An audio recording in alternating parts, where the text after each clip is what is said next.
for crowds twice a week. So I save up my money to pay for Saturday. Oh, okay. That's in Marin, right? Yeah. And it's amazing I can hire people cheaper in Marin than in San Fran. So, and I don't want to pull out the blow-up dolls. Yeah, that gets when it's just me and me. All right, so you've been listening a little. We'll start. You want to start? No, I don't want the other stuff on this time. No, I just. Yeah. Blow-up dolls are on there, though. What? Blow-up dolls is on there. The what? Blow-up dolls. Oh, the blow-up dolls. Yeah. The blow-up dolls. I've had my reckoning with blow-up dolls in my life. Yeah. Oh, here's Charlie. Good. Come on in, Charlie. We were waiting for you.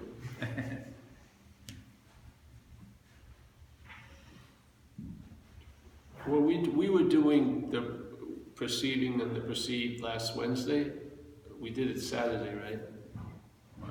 Did anyone follow what was happening? We did it Wednesday. We did it Wednesday, all right. So that which is perceiving, yeah, because I've been stuck on that a little bit.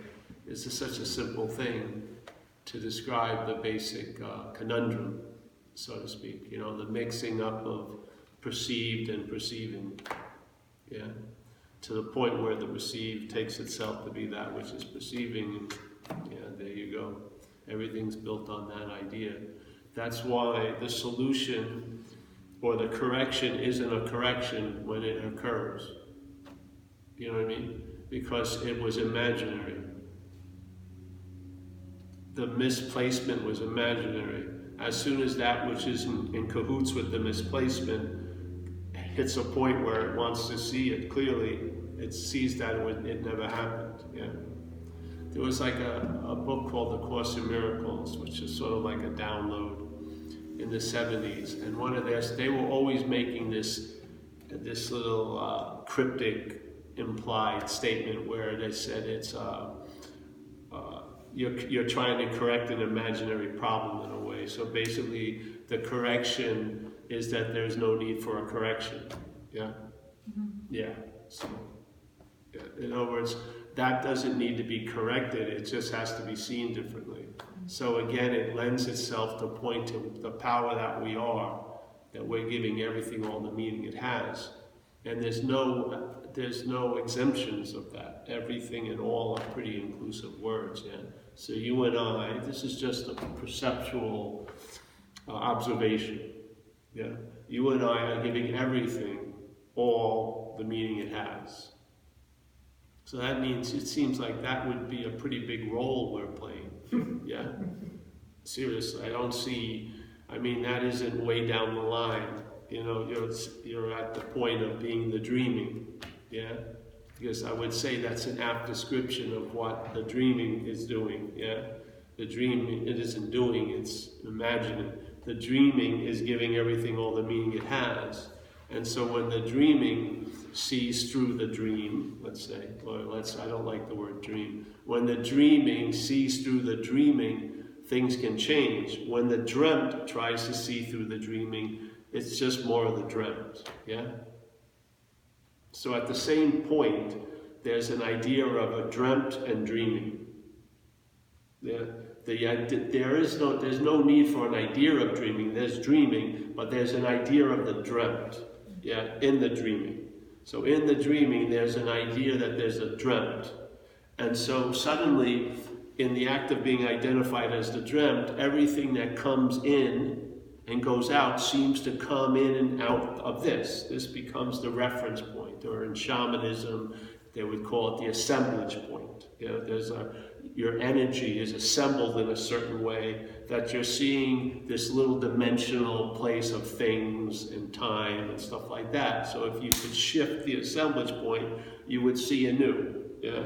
You know, another thing would be made up, so to speak. Yeah? But one of the dilemmas is that which seems to be in an assemblage point can't change the assemblage point. That would be the same assemblage point, yeah? So basically, for me, the message needs to be accompanied with warnings. You've got to see how the system redoes itself, because it's unbelievable. how quick it is, where you'll have what people call a very high experience called an epiphany, where things change. Like, I mean, the whole flavor of the experiential linear thing can change, usually very dramatically, and then it's all suspended and something else is dominant, yeah? And all the worries of your face will go away. Maybe you look like a little kid again, you're laughing and crying and stuff like that. And you didn't sign up for it, you didn't go to a store to get it, it just intervened. You could do it anywhere. And then I saw it, it was amazing, because I was involved in one of those things, and I remember I was sitting. There was no noting that he was sitting, but there was sitting just off, and then I heard a voice, and it seemed to be far away. I didn't call it mine, I just heard a voice, heard a sound, and then I was just in this whatever, and then it seemed the sound started to increase in volume, like it was moving closer, yeah, to wherever my location was, yes? So it's talking to me, and then there was a switcheroo where the hand went in the glove and it started talking as me. It was a beautiful move, yeah?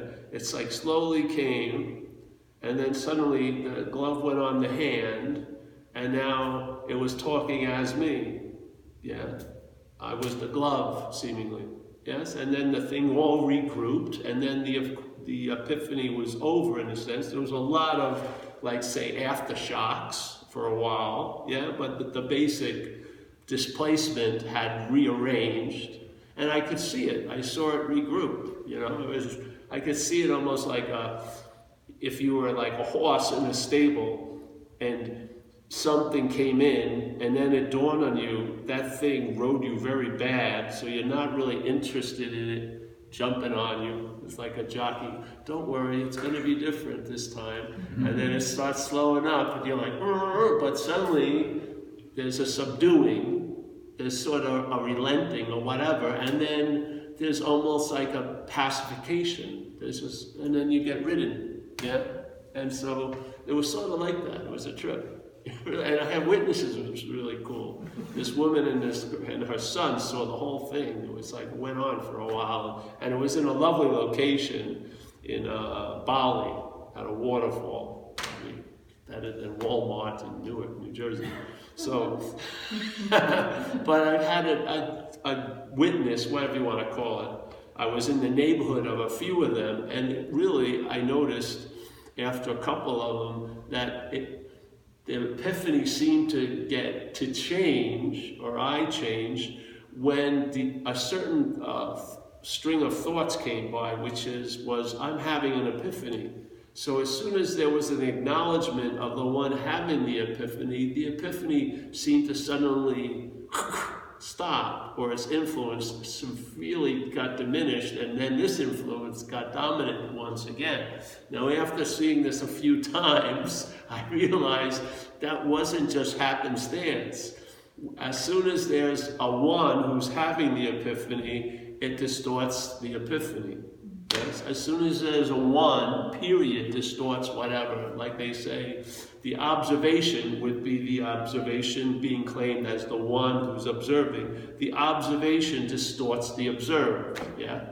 That's what happens. It's not like, fucking Michael, you're doing that, stop fucking doing it. It's the formatted event. There's no volition or personalness in it. It's when we're seeing something, there's meaning given to it, yeah? And the meaning that's given to it covers up the meaning that's really given to this as the seer, yeah? So you may meet and recognize the meaning that you're giving things, but you don't recognize the meaning that this thing has been given, which is you. You usually miss it, I swear.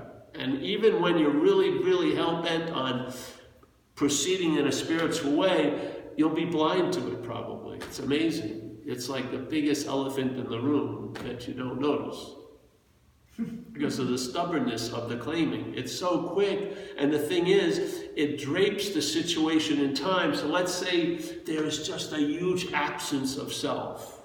of a long-lasting, independent, separate entity, like a huge, spacious thing. Yeah, and then a mental process in this huge spatial, it's not a thing, but space, appears, and then there's the cloak of time that's put over something, and then suddenly that which came after this huge, incredible space is now before the huge, incredible space, and then the huge, incredible space is just not given any interest or attention, you know? It does. So basically, that which is before, once it gets replaced, which it can't be replaced, it appears that it's been replaced, yeah?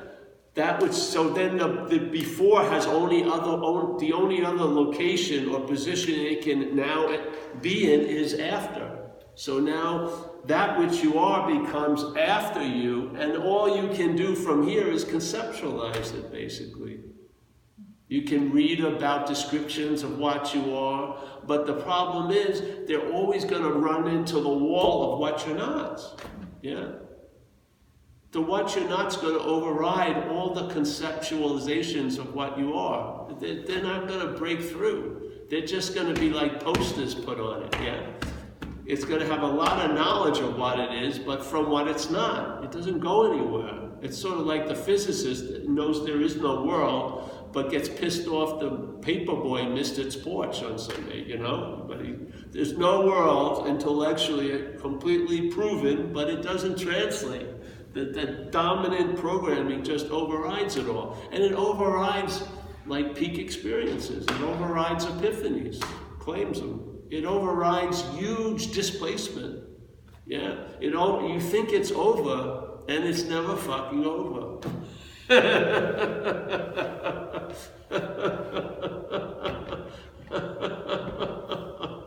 So the real beautiful thing is the futility of attempting to arrive at where you already are.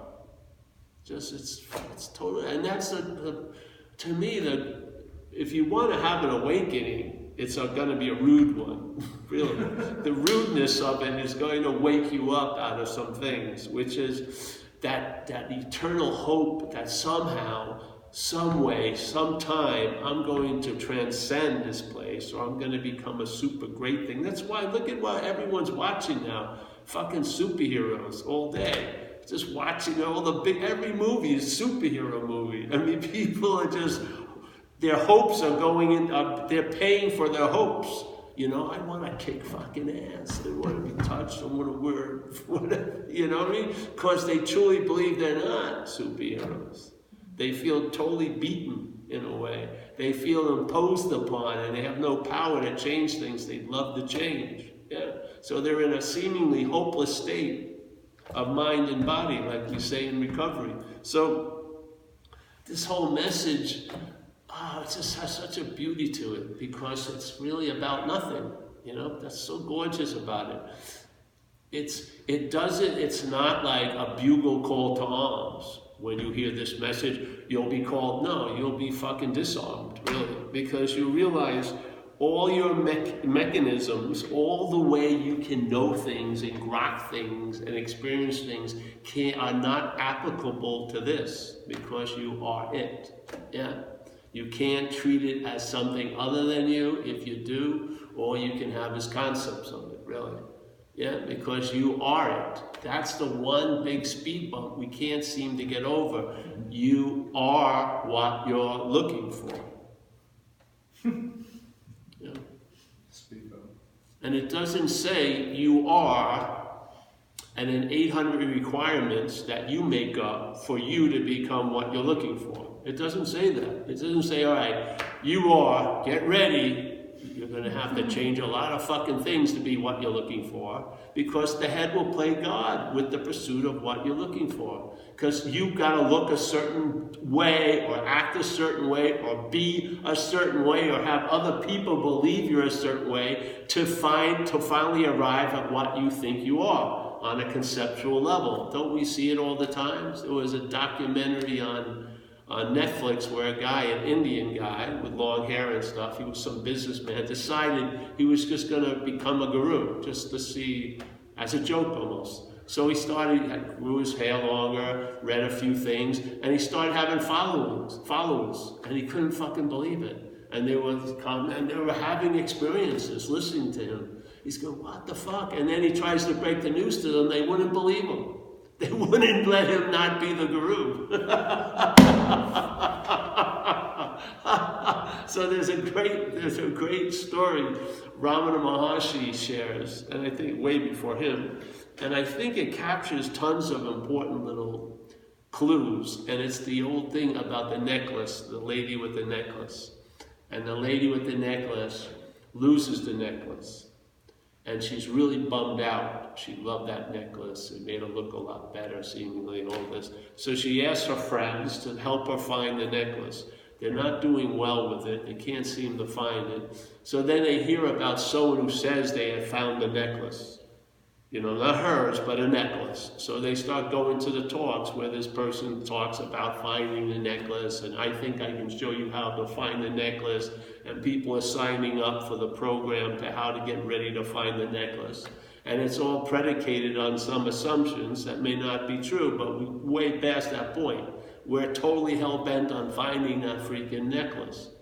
And so what happens is someone comes over and says, hey, Gladys, whatever, you know, feel your neck. And so the lady puts her hand up and she feels the necklace. So suddenly great joy rushes into her. And the only way her head can translate the event is, I found the necklace. Fucking unbelievable. I found the lost necklace. But it had never been lost, had it? It had always been around her neck. She just assumed, never really checked it out. She just believed she lost the necklace. Yeah, and when she believed she lost the necklace, she was bummed out. Nothing could console her. She wasn't enjoying life at all. And then when she believed that she found the necklace, great joy flooded into her. But the causes of the being bummed out were invalid, or the cause of the joy was invalid. Because she hadn't lost the necklace, and therefore there was no finding the necklace. It was always available at all times, right where she was. Yeah. The seeming absence of the necklace was based on her. It wasn't based on the necklace. The necklace is there at all times, always available, right where you are. But she was hell-bent on the story. Her head was that she lost the necklace. And then a great joy, it was like a drug addict, really. You shoot up. Actually, drug addicts are smarter. They get a rush immediately. Here, you've got to believe you've lost something you haven't lost, so to get the great joy of finally finding it. But you may take a long time to get to that pseudo joy of finding it. Yeah? So why not just start at the point it was never freaking lost?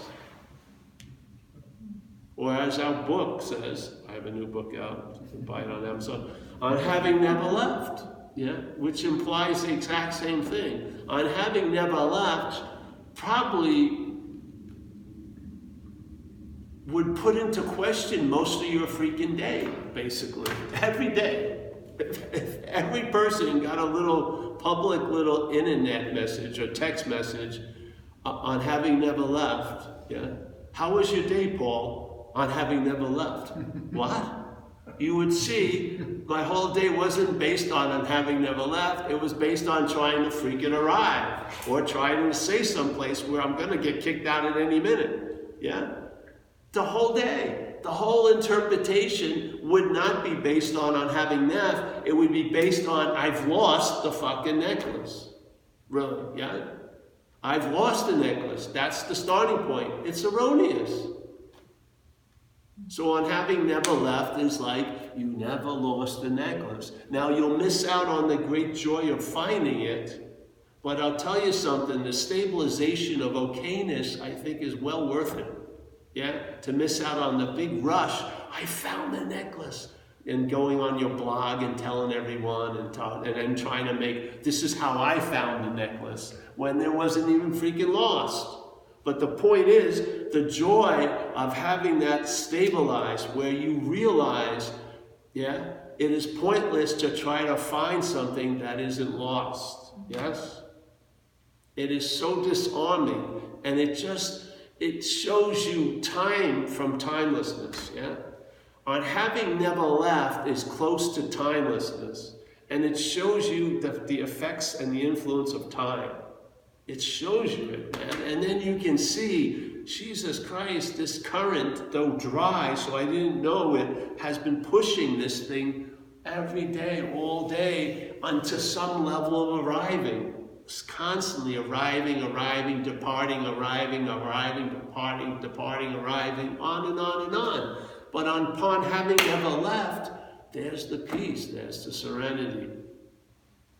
And the funny thing is, when this thing becomes, when it's not a thing, when it becomes obvious to you, I believe, because it was so obvious when it downloaded, that it's always been this way. Yeah? So all the years, it doesn't matter if it was 5 minutes or 30 years, it doesn't matter the length of time where you believed you weren't there, when it becomes obvious that there says it's always been this way.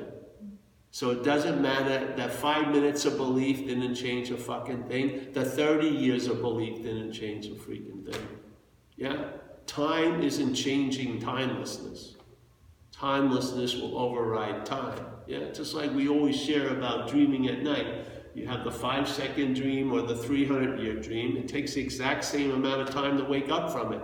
A 300-year epic dream of Homeric journeys doesn't take months to wake up from. You wake up just like you do a 5-second thing of being at the office drinking a cup of fucking cold coffee. Same. Because it's all an illusory, fucking imagined activity that has no weight other than the weight the dreaming gives it. And the dreaming giving it can extract that meaning. Yeah? It's not a fucking contract that's guaranteed. The dreaming can lose interest in the dreaming. The dreaming can lose interest in that which is coming and going. The dreaming can lose interest in time. The dreamers can lose interest. It's more joyous to feel like I've lost something and then find it than to have it at all times. So let's just believe I've lost something that can't be lost so I can have the great joy of finding it. It loses interest in that also. Yeah? And in that loss of interest, which is to me the real indication something's going on, is when the interest gets taken from all those fucking mental directed tributaries and goes back to the source of the ocean and then goes back out again in a different way, you know? Gets brought back and then just goes in, and you'll see by your observation, this is an observation, this is an expression. It has sentience. It can observe stuff. It's a couple of months late usually, but it can observe stuff. It can. So after a while it observes, Jesus Christ, I'm traveling later. And the beautiful thing is, it's impossible, and it is impossible for it to attempt to claim to be the cause of the traveling later. It's so beautiful. So the recognition is built-in humility. You're totally right-sized, and then the effect sees itself as an effect. And the cause sees itself as an expression. And then the cause and that which is causing all effects cannot be known, cannot be seen, cannot be tasted, cannot be touched, but can be intimated and honored, yes? And you get little glimpses of what you are because you're the seeing of what you're not. And all day, what you are is appearing as what you're not. What is that but love? It's a constant reminder of what you are by seeing what you're not. And Huang Po was like a great little fucking intermediary. He said, whatever can be perceived is what you're not, basically. And what's perceiving can't be perceived. So, there you go. Now the correction has occurred, and then there was no need for a correction. And then you see through it. That's the beautiful thing. You don't see it because there isn't anything there. You see through it. You see through the dreaming. Yeah. It continues, just like if you saw a mirage and you went there and you found there was no water, and when you walked back you would still see the mirage. the optical illusion keeps appearing, but you know there's no water, yeah? You know there's no reality in it. It doesn't mean it doesn't have consequences while in the dreaming. It doesn't have this. It doesn't mean anything other than, as Buddhism would say, it's inherently empty. Yeah? There's nothing in it. There's no, yeah?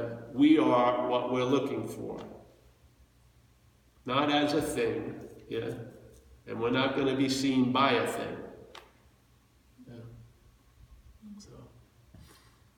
So you hear the message.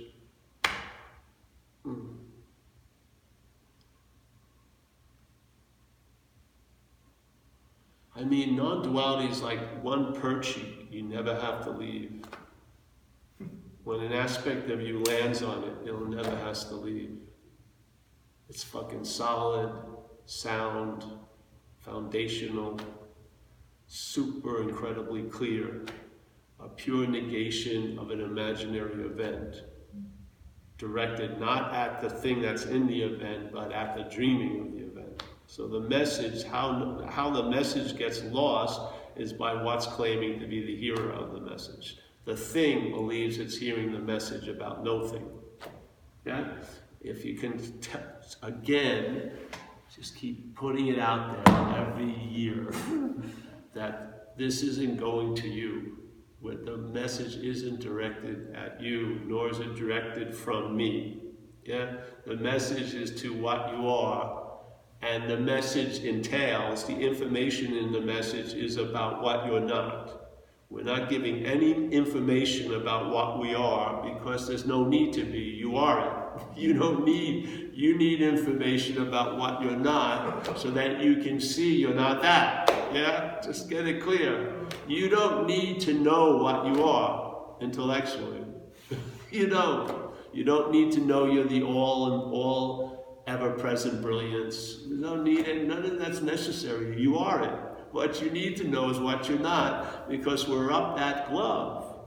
Yeah? And in that glove, we're looking at everything from the glove's view. We're moving towards everything as a glove. And the thing is the hand is animating it all. Yeah? So the hand, once it realizes it's not the glove or hears the idea, it can easily pull itself out of the glove. The glove trying to pull itself out of the glove doesn't fucking work. It can't get out. But the hand can. Because the hand, as Jesus says, the hand is in the glove. He doesn't say this, but the hand is in the glove, but is not of the glove. Which is a beautiful way of putting it. So he would say, you're in this world, but you're not of this world. So you're in this glove, but you're not of the glove. Yeah?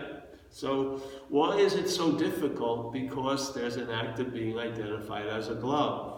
That's the fail-safe mechanism. That's what it always falls back on, that it's you. Yeah? So when you start, the whole idea of who am I, self-inquiry, is for what you're not to ask what it's not, what it is.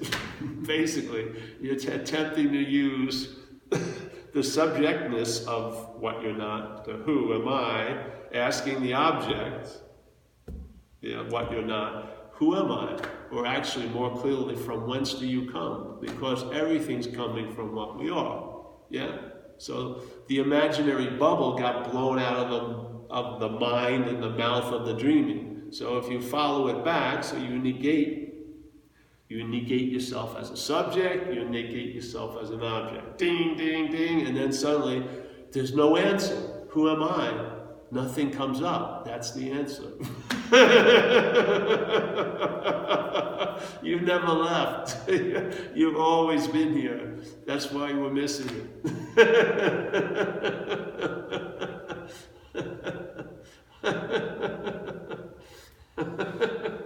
So, now, who am I? Well, it's a me, all right? Ask the me, who am I? Did I do the laundry? No, she's in there. So I can't leave the interview room that fast. Who am I? From whence do you come? From Long Island? No. Who came from Long Island? Me. Who is this me? The one who came from Long Island. Can I go now? No.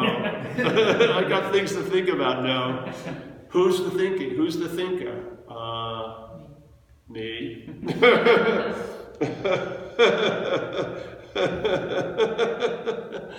Now who's asking me who's me? What gets left? Nothing. That's everything. Yeah, it's so beautiful, really. Who was that? I don't know. Hopefully it's not the homeless person sleeping tonight. We'll see. Yeah, so that's the message. No, you were fine. I think. I don't know. It could be. Other people would say it isn't, but I'm sticking to it. You know? I mean, it's such a beautiful... It's seamless, because you can speak about this for years. Yeah, because it doesn't go into affirmation or let's go, all right, get ready, let's go towards what we are. No, it just stays at what you're not, what you're not, what you're not, what you're not, what you're not, what you're not, what you're not, with the hopes. And not even hope, I have total faith, because that's how it happens with me. I just went to satsangs. I didn't even hear this. I just know after I went to satsang and was given a new direction, I ran into these statements in books, and I was going, no one's been talking about this, and it seems to be a very important point. This presupposing of a non-existent thing as you basically looking for salvation for itself. And then if that's the case, the spiritual practices themselves are going to reinforce the non-existent thing. How can they destroy it? How is that not getting emphasized? Sort of like if spirituality was like a cigarette pack, it would be that warning. You know, this could be dangerous to your health. It would be that. It should be on every fucking book. Just to make a statement. All right, before you buy this book, sir, can you ask this question? Can you answer this question? Are you the presupposing of a non-existent thing that wants to get salvation for itself by reading this book? If that's the case, your spiritual practices, which include reading this book, are reinforcing the non-existent thing. How can they destroy it? I mean, wouldn't that, if you're ready, that will put you to a stop. Yeah. We once did acid. My first time I ever did acid was out in Long Island, in this area called Hamptons. It was old fourth season, there was no one there. So we got in a car, and we came up to a stop sign, and we stopped there for like 45 minutes. We took it literally, stopped, and we just sat there. Everyone was just tripping the brains out. So it's sort of like that in a way, you know? These things stop something in you when you hear them. They do. It did with me. When I heard you can't, use the Buddha to seek the Buddha, it seemed to fit that I had been doing that for quite a while. I'm going to be right. Hey, can you go, Mike, and see if anyone's in the bathroom? We'll end the meeting. I saw someone come in, so I didn't know the door was closed, open. So, honey, we're going to end the meeting, I think, now. Yeah.